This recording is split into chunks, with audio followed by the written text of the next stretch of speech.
We have a roller shutter door on the inside of the building. Externally, we have the Ulti container shelter mounted, and then there is a container in position already outside. So we run the roller shutter door up. This could easily be an insulated sectional door for a chilled environment.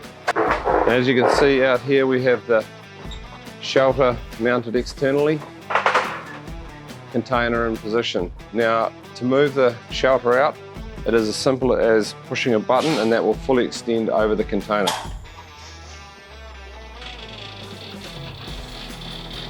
There's a big advantage to this. It doesn't require two people to do it, and it is a lot safer. Complete control from one operator. So the shelter is now fully extended out on the container, and that is now providing us this full controlled environment to then load this container.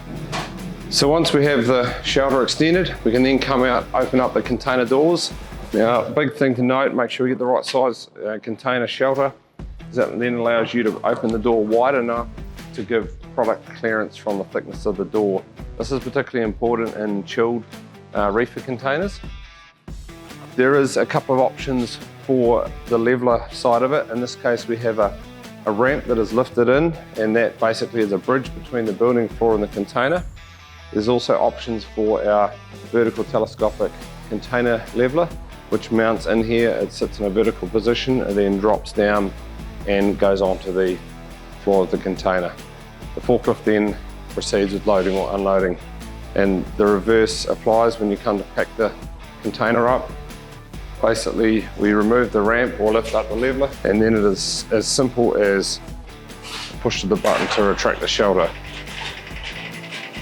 There is a number of ways you can interlock this process so that you ensure that the roller shutter door or the insulated sectional door is closed prior to the shelter coming off the container, as that gives us that added level of protection for the building environment.